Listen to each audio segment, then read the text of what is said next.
안녕하세요. 수서 동행교회 정윤환 목사입니다. 오늘도 이 아침에 말씀 동행 가운데 나오신 여러분 주님의 이름으로 축복하고 환영합니다. 이 시간 우리 기도하고요. 주의 말씀을 듣는 자리 가운데로 나아가겠습니다. 기도하겠습니다. 하나님 아버지 감사합니다. 주의 말씀을 또 듣고 묵상하며 주의 말씀의 울타리로 오늘 하루를 또 세워 나아갈 수 있도록 인도해 주셔서 감사합니다. 주님, 이 자리 가운데 함께 해주시고 오직 주의 말씀이 우리 성도들의 심령 가운데 전달되어지도록 주님께서 허락하여 주시옵소서. 주의 말씀의 울타리 속에서 주의 형상으로 조금씩 더욱더 회복되어져 나아가는 우리 모두가 되어지도록 주님 인도하여 주시옵소서. 감사하며 우리 주 예수 그리스도의 이름으로 기도드립니다. 아멘. 오늘 우리에게 주시는 하나님의 말씀은 창세기 2장 16절에서 25절까지의 말씀입니다. 제가 봉독해 올리겠습니다. 주 하나님이 사람에게 명하셨다. 동산에 있는 모든 나무의 열매는 내가 먹고 싶은 대로 먹어라. 그러나 선과 악을 알게 하는 나무의 열매만은 먹어서는 안 된다. 그것을 먹는 날에는 넌 반드시 죽는다. 주 하나님이 말씀하셨다. 남자가 혼자 있는 것이 좋지 않으니 그를 돕는 사람, 곧 그에게 알맞은 짝을 만들어 주겠다. 주 하나님이 들의 모든 짐승과 공중의 모든 새를 흙으로 빚어서 만드시고 그 사람에게로 이끌고 오셔서 그 사람이 그것들을 무엇이라고 하는지를 보셨다. 그 사람이 살아있는 동물 하나하나를 이루는 것이 그대로 동물들의 이름이 되었다.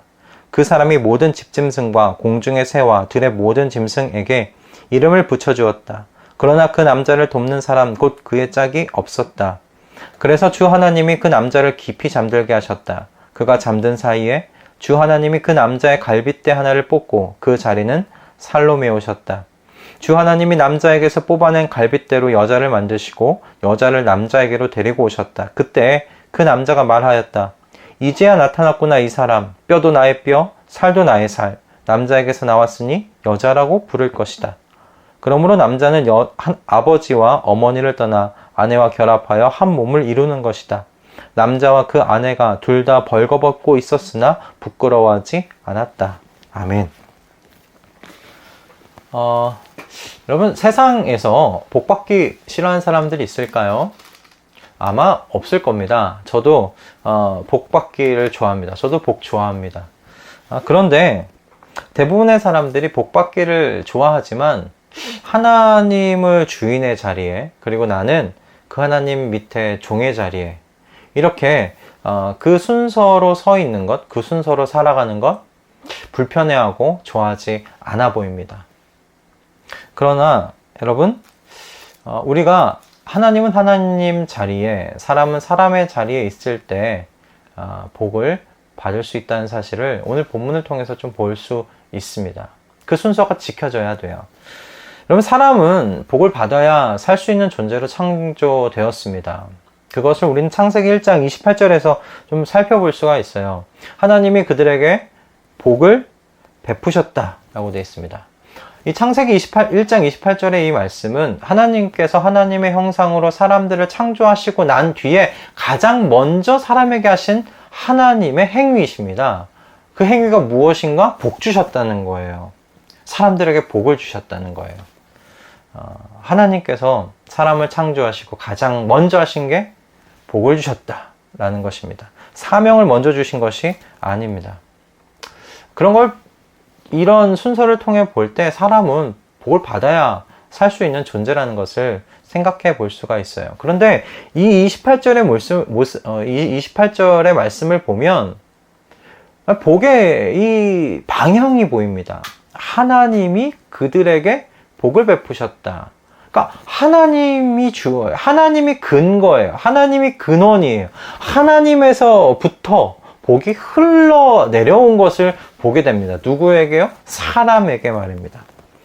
여러분, 이 복은 그래서 위에서 아래로 흐르는 거예요. 아래에서 위로 거슬러 올라갈 수가 없습니다. 여러분, 그러므로 복은 하나님이 하나님의 자리에 계실 때, 사람이 사람의 자리에 있을 때 받을 수 있는 것, 받게 되는 하나님의 선물이다라는 겁니다. 하나님은 사람을 창조하시고 가장 먼저 복을 주심으로 말미암아 하나님이 복 주시기를 즐거워하시는 분, 즐겨하시는 분이라는 사실을 하나님 보여주셨어요. 하나님이 사람을 창조하시고 아버지와 같은 마음, 부모로서 이 자식들을 챙기고 보살피는 그 하나님이시라는 사실을 이 말씀을 통해 드러내신 겁니다.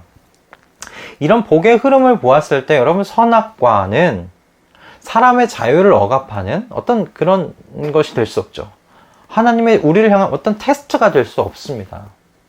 선악과는 복 주시기 원하시는 하나님께서 아담을 정말 복되게 하시기 위해서 내리신 처방입니다. 펼쳐놓은 보호의 울타리입니다. 하나님께서 하나님의 자리에 계셔야, 아담이 아담의 자리에 있어야 아담이 복받는 존재로 서 있을 수 있기 때문에 선악과가 필요합니다. 이 순서가 바뀌면, 창조주와 피조물의 경계가 허물어지면 더 이상 사람은 복과는 거리가 먼 사람이 됩니다. 그리고 사실 그 창조주의 자리, 그 왕의 자리는 여러분 저주의 자리입니다. 제게 8살짜리 아들이 있습니다. 저는 부모로서 이 아들을 정말 사랑합니다. 정말 눈에 넣어도 아프지 않은 아들입니다. 너무 볼 때마다 이렇게 가슴이 충만해지는 것을 보게 돼요.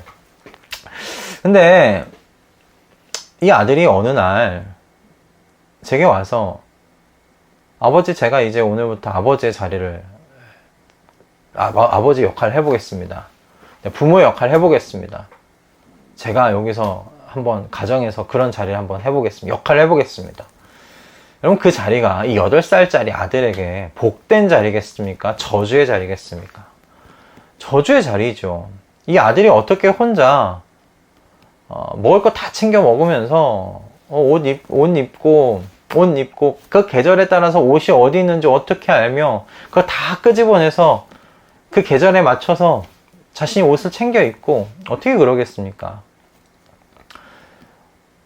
그 아들에게 필요한 것은 더 많습니다. 아들은 그걸 모릅니다.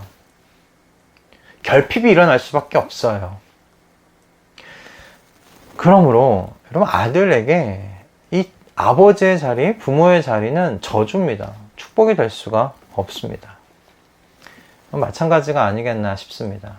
사람에게 창조주의 자리, 내 인생의 왕의 자리, 여러분 주인의 자리, 그건 저주입니다. 내 스스로 내 삶을 채우고 공급하면서 살아간다는 건 불가능합니다. 결핍이 일어날 수밖에 없습니다. 여러분, 하나님께서 이 선악과를 통해서 아담에게 저주가 되는 그 자리를 탐하지 말라라고 지금 경고하고 계시는 겁니다. 너는 창조주가 될 수 없다. 너는 왕이 될 수 없다. 너는 피조물의 자리에 있어야 한다. 그래야 내가 너에게 복을 흘려보낼 수가 있다는 거예요. 복이 흘러내려가려면 피조물은 피조물의 자리에, 창조주는 창조주의 자리에 있어야 한다라고 하나님께서 이 선악과를 통해 말씀하시는 거예요. 아버지의 마음으로 말씀하고 계시는 거예요. 사람이 인생의 주인이 되고 왕이 되는 자리에 가는 순간, 여러분, 그것은 저주고, 그리고 죽음의 존재로 변한다는 것을 의미합니다. 하나님께서 아담에게 선악과 먹으면 반드시 죽는다라고 말씀하셨어요. 그런데 정말 아담과 하와가 죽습니까? 아니요. 당시 바로 죽지 않았습니다. 즉사하지 않았어요. 아담과 하와가 죽은 건 그로부터 900년 후였습니다. 아담과 하와에게 그러므로 이 죽음에 대한 이야기가 굉장히 많았어요. 이 죽음이 뭘 의미하는가? 제가 생각하기엔 그렇습니다. 하나님께서 말씀하신 이 죽음은 결국은 영혼과 육체의 모든 죽음을 의미한다라고 생각해요. 선악과를 먹음으로 하나님과 단절된 아담, 어떤 복의 근원으로부터의 단절, 생명의 근원이신 하나님으로부터의 이 단절은 아담을 죽음의 존재로 만들어 버렸습니다. 여러분, 뿌리와 어떤 이 생명의 근원이 되는 강줄기로부터 이렇게 분리가 된 꽃과 호수를 한번 생각해 보십시오. 여러분, 물이 계속 공급되지 않는 호수는 언젠가는 말라버립니다. 그건 이미 죽어가고 있는 호수입니다. 뿌리로부터 꺾여서 나온 꽃을 생각해 보십시오. 아직은 꽃이 그 모습을 유지하고 있습니다. 아름답습니다. 그러나 그 꽃은 죽어가고 있는 꽃입니다. 하나님으로부터 단절된 우리가 바로 그와 같은 존재들이라는 거예요. 생명의 근원인 하나님으로부터 떨어져 나간 우리가 바로 그와 같은 존재들이라는 겁니다. 보기에는 아직 생명력이 있으니 살아있는 것처럼 보입니다. 그러나 우린 죽음을 향해 가고 있는 존재일 따름입니다. 그러므로 죽음의 존재입니다. 하나님과 단절된 인간은 바로 그와 같은 존재로 전락해 버리고 마는 거예요. 여러분, 또한 오늘 본문의 말씀은 그렇게 하나님의 자리를 차지하는 순간, 하나님의 자리를 찬탈해서 그 순서가 뒤바뀌는 순간에 아담과 하와는 하나님께서 창조하신 가정이 가지는 사명을 감당해낼 수 없는 그런 존재들로 전락해버린다는 것을 또한 보게 됩니다. 여러분, 가정에 하나님께서는 1장 28절에 사명을 허락하셨어요. 아담과 하와에게 주신 사명이죠. 생육하고 번성하여 땅에 충만하라. 땅을 정복하라. 바다의 고기와 공중의 새와 땅 위에서 살아 움직이는 모든 생물을 다스려라 라고 말씀하셨습니다. 이 사명을 가정에게 주셨는데 하나님께서 이 가정으로 말미암아 사역하는 하나님의 나라를 다스리는, 이 하나님의 나라를 드러내는 그런 사역의 공동체로 가정을 세우셨다는 것을 우리는 20절을 통해서 보게 됩니다. 그 사람이 모든 집짐승과 공중의 새와 들의 모든 짐승에게 이름을 붙여주었다. 그러나 그 남자를 돕는 사람 곧 그 짝이 없었다.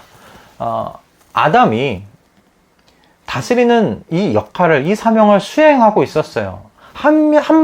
어떤 피조물 하나하나마다 이름을 다 붙여주고 있었단 말이죠. 아담이 그와 같은 사명을 감당해냈습니다. 그런데 하나님께서 그 사명을 감당하고 있는 아담을 보시고 말씀하시는 거예요. 그러나 그 남자를 돕는 사람, 곧 그의 짝이 없었다. 짝이 없이 그 사명을 감당하고 있는 아담을 보시면서 하나님께서 여자를, 돕는 배필로서의 여자를 주신 겁니다. 돕는 사람입니다. 이 돕는 사람은 앞에 혹은 이게 맞은편에 있는 도움이라는 그런 뜻이에요. 그러니까 즉 하나님께서 아담을 보시면서, 그러니까 아담과 다르게 보는 관점을 가진 사람, 그러니까 아담을 돕고 보충해 줄 수 있는 짝으로서의 여자 하와를 주신 겁니다. 그러니까 하와는 남자인 아담 밑에 있는 존재가 아닙니다. 하와는 동등한 관계에 있으면서 다른 관점으로 이 아담의 부족한 부분을 채워주는 사람입니다. 그렇게 돕는 자, 돕는 사람, 맞은편에서 돕는 도움이라는 의미예요. 마찬가지로 이 아담은 하와의 없는 관점을 채워주는, 그럼 돕는 도우미가 되겠죠. 맞은편의 도우미입니다. 서로가 부족한 것을 채워서 하나가 되는 겁니다. 그래서 하나님께서 주신 1장 28절의 이 말씀, 하나님께서 창조하신 이 모든 세상을, 이 하나님의 나라를 잘 다스리는 것, 그래서 이 나라에 있는 그 아름다움을 온전하게 드러내는 것, 여러분, 이게 가정에게 주신 사명입니다. 부부에게 준 사명이에요. 부부가 이 사명을 향해 나아가는 것, 같이 나아가는 겁니다. 이게 가정입니다. 그런데 여러분, 서로 제대로 볼 수 없는 사람이 만났다고 생각해 보세요. 서로 장님이에요. 아무것도 볼 수가 없어요. 어떻게 이 일을 감당할까요? 감당할 수 없습니다. 복의 근원으로부터 떨어진 사람들, 하나님으로부터 단절된 사람들은 여러분 앞을 볼 수가 없잖아요. 장님이라고 이야기를 하잖아요. 그런데 어떻게 하나님의 사명을 감당할 수가 있겠습니까? 가정에게 온전히 둔 하나님의 사명을 감당해낼 수가 없습니다. 그럼 이처럼 이 모든 것이 무엇으로 직결이 됩니까? 하나님은 하나님의 자리에 계시고 사람은 사람의 자리에 있을 때, 이 자리가 유지될 때 복이 흘러내려가는 겁니다. 복이 흘러내려와 사람은 사람답게 하나님의 일을 감당합니다. 그리고 사람은 사람으로서, 남자는 남자의 관점을, 여자는 여자로서의 그 관점을 가지고 서로에게 부족한 것을 보완하며 하나의 아름다운 가정을 만듭니다. 그 아름다운 이 가정이 무엇을 합니까? 하나님의 나라를 다스리는 이 하나님의 사명을 감당해내는 거예요. 하나님 나라의 그 아름다움을 드러내는 그런 역할을 이 가정이 감당해내는 겁니다. 여러분, 하나님이 하나님의 자리에 계시도록 해나가는 오늘 한날이 되어지길 원합니다. 그래야 우리가 복 받는 사람들 될 수 있습니다. 그 복을 받은 그 복으로 하나님이 우리에게 주신 그 사명을 감당해낼 수 있어요. 하나님의 나라를 다스리는 것. 하나님께서 창조해 주신 그 가정을 아름답게 가꾸고 그 가정으로 함께 더욱더 또한 하나님께서 주신 이 사명, 하나님의 나라를 다스려서 하나님께서 주신 그 나라의 아름다움을 드러내는 이 사명을 감당해 나아갈 수 있는 줄로 믿습니다. 여러분, 오늘 이 말씀 동행에 참여하신 여러분은 오늘 이 본문에 나와 있는 에덴에서의 이 선악과의 의미를 회복해 나아가시는 이 한날 되실 수 있기를 주님의 이름으로 축원드립니다. 하나님은 하나님의 자리에 계실 때, 그리고 우리는 우리의 자리를 지킬 때, 그럴 때 복이 흘러내려옵니다. 그리고 그 복으로 또한 우리 가정이, 우리가 또한 만드는 그 가정이 하나님께서 주신 이 사명을 감당해내는 튼튼하고 아름다운 가정으로 세워져 나갈 수가 있습니다. 그러니 여러분, 우리 개인으로 혼자 있을 때, 그때도 하나님은 하나님의 자리에, 나는 나의 자리에, 우리의 가정을 가지고 계십니까? 그렇다면 그 가정에서도 하나님은 하나님의 자리에, 우리는 우리의 자리를 지키는 그런 복된 가정으로 세워져 나갈 수 있기를 주님의 이름으로 축원드립니다. 할렐루야. 함께 기도하도록 하겠습니다. 하나님, 오늘 우리에게 주신 말씀은 하나님은 하나님의 자리에 계시며 우리는 우리의 자리에 있을 때 우리가 복된 자들이 될 수 있으며, 또 하나님께서 우리에게 주신 그 사명을 또한 개인으로 감당해내다 또 하나님께서 만드신 가정으로 또 그 일들을 감당해내게 되는 줄로 되게 되는 것을 보게 하셨습니다. 하나님, 우리 각 사람이 하나님은 하나님의 자리에, 나는 나의 자리에 있는 이 자리를 지켜나갈 수 있도록 주님 역사해 주시옵소서. 우리는 절대 우리 인생의 왕이 될 수 없습니다. 우리가 우리의 인생의 왕이 되는 순간 그 자리는 저주의 자리입니다. 우리는 죽음의 존재가 될 수밖에 없습니다. 결핍의 존재가 될 수밖에 없습니다. 주님, 우리를 충만하게 하여 주시옵소서. 우리를 채워 주시옵소서. 우리를 복되게 하여 주시옵소서. 그래서 하나님께서 우리에게 주신 다스리라는 그 명령을 온전히 수행하며 살아나아가는 우리 개인, 그리고 우리 가정 다 되도록 주님 역사하여 주시옵소서. 하나님께서 그렇게 우리와 함께 하실 것을 믿으며 우리 주 예수 그리스도의 이름으로 기도드립니다. 아멘. 할렐루야. 오늘도 주님께서 우리의 울타리 말씀으로 이렇게 채워주셨습니다. 세워주셨습니다. 이 울타리 속에서 오늘 하루도 하나님을 주인으로 모시고 하나님을 왕으로 모시면서 이렇게 종으로서 살아내시는 우리 모두가 되십시다. 그것이 복의 자리입니다. 그것이 우리가 정말 생명으로 충만해지는 자리입니다. 그렇게 그 자리를 지켜나가시는 우리 모두 되시기를 바랍니다. 여러분 축복하고 사랑합니다. 또 내일 오전에 뵙도록 하겠습니다. 하루 승리하십시오.